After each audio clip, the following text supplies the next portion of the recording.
Cheesy the Podcast, presented by Just Cheesy Productions.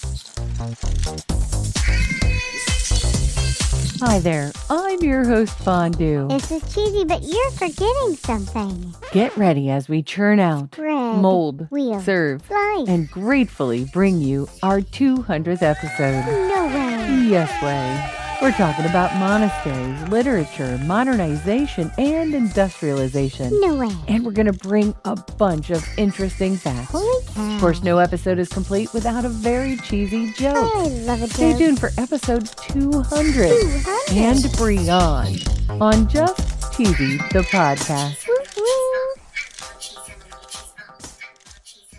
Now, if you didn't get a chance to listen last week, you may want to. We talked about the Neolithic and Bronze Age, sieves, tombs, and even cheese necklaces. Whoa. Now, we're moving forward to the medieval period, where cheese really becomes cultured. Like me. Not exactly. We're talking monks, manuscripts, major innovators. Whoa. According to the Oxford Companion to Cheese, monasteries were key to cheese innovation in the Middle Ages. Wow. Monks perfected aging methods in cool cellars, They did? giving us cheeses like Roquefort in France Ooh. and washed rind varieties in Port Salut. Yum. Their records are some of the most detailed instructions for affinage, For what? which is cheese ripening. Ah. And because some monks didn't eat meat during fasts, Okay. cheese became vital protein. It was Ooh. practical and profitable. Yeah. According to Number Analytics blog on blue cheese monasteries, medieval monks at places like Roquefort Abbey discovered how mold in natural caves like Penicillium roqueforti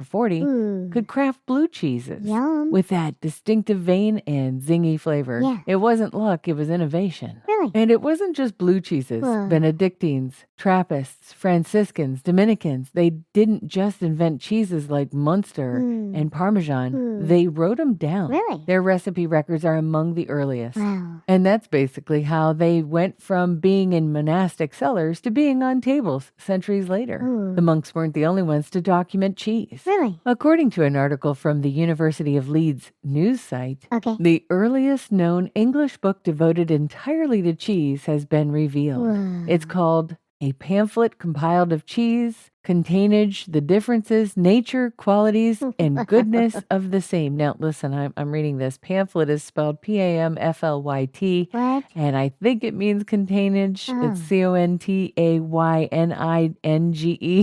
I'm so sorry. Oh my goodness. This was written in the 1580s, so you have to give me a little bit of grace here. Yeah. The vellum-bound pamphlet is about 112 pages long. Wow. The team at Leeds points out that the little book is surprisingly detailed. Really? It doesn't just list the cheeses, it classifies them. Whoa. It discusses their qualities, and it even suggests how they might be used for health. Wow. And some of these so-called remedies, it's a little bit interesting by today's standards. Really? They suggest that dog's milk Dog. would cause a woman to deliver a child before time. Dog's milk. Yep, and they talk about camels, donkeys, and mare's milk. Whoa. Because of fasting, it suggests using fish guts to curdle milk. There's a passage from a Greek physician Really? about smearing a concoction of rancid cheese and bacon fat on the knotted joints of a man greatly troubled with gout. What makes this a breakthrough is that it's not just a cookbook with a few cheesy recipes, Really? it's a whole text devoted to cheese itself. Yeah. According to Leeds researchers, this is the earliest surviving English book of its kind, predating many later food writings. Whoa. The University of Leeds is not a sponsor, Nope. but if they were, their ad would go right here.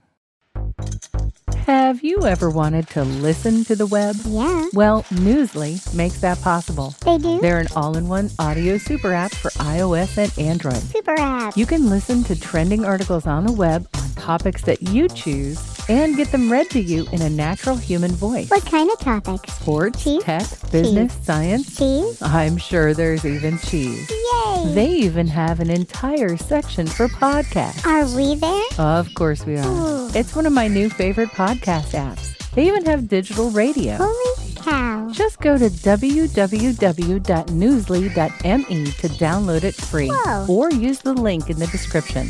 If you use the promo code CHEESY, Cheesy. that'll get you 1 month free premium subscription. Yay. Newsly. Now, back to the podcast.